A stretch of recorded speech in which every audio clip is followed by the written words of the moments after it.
Debbie, tell me a little bit about yourself. A little bit about myself. Yeah. Wow, that's a little bit rough. My day starts early in the morning taking kids to school. And then the other ones to work, whoever's got to go to work and at what time. And then I get to sit and play on my games for a little bit before I have to get ready and actually do something. Twice a week I go to physical therapy. Nothing fun. Kind of boring, really. Pasture is my favorite part.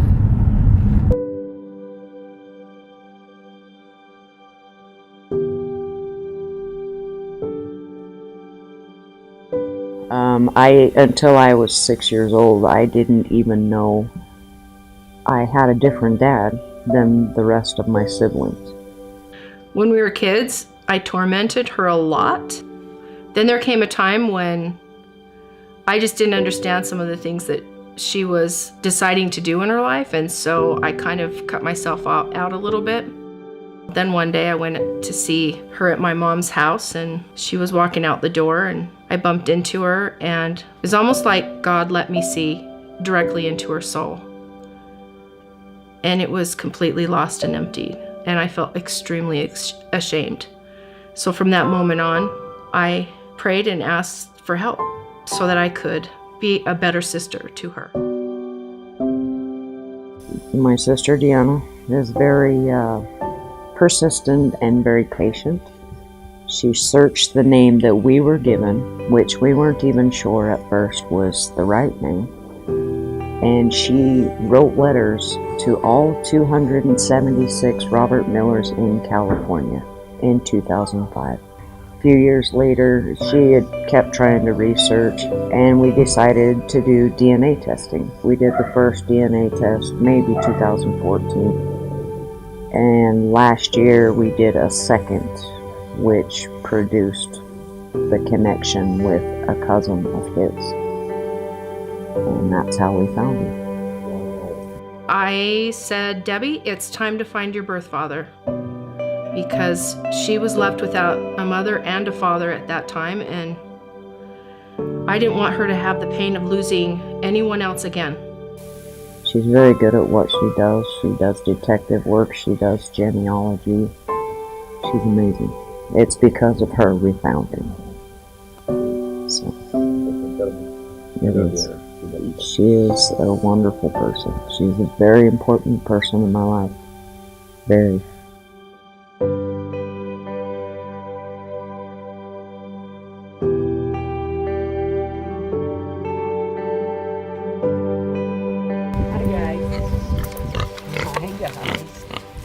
There are so many different things about me that I never could understand, and about my life, and there's a lot that I'm finding out I have in common with him, and it explains me so much more. I just love you, Debbie, so much.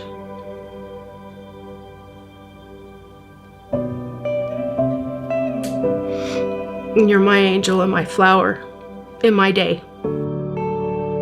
I wouldn't have made it through life without my sister. And I wouldn't have this opportunity that I'm able to have now with a father that cares and wants to be a part of me.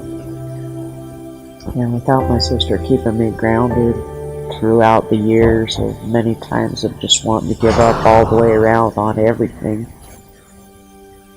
And she's made a huge difference in my life, and now it's her keeping me around is good all.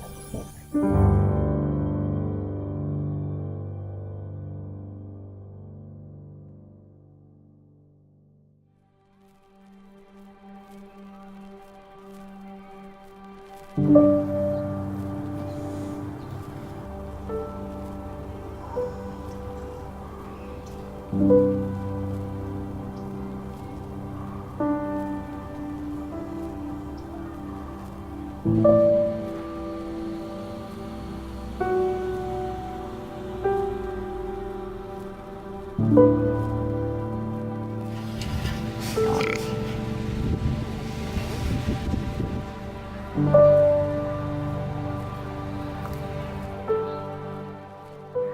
today? Going on a trip on a little rocket ship. What it felt like before you left. I was a nervous wreck. I was scared not only to meet him for the first time, but for the plane ride. I don't like airplanes. So I was a mess. We're on the bus to go to the plane.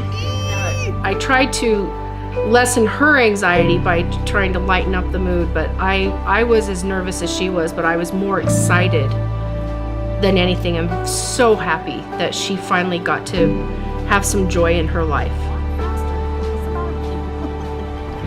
Before I met him, things that were going through my head were some questions I wanted to ask him, and just hoping and praying that he liked me.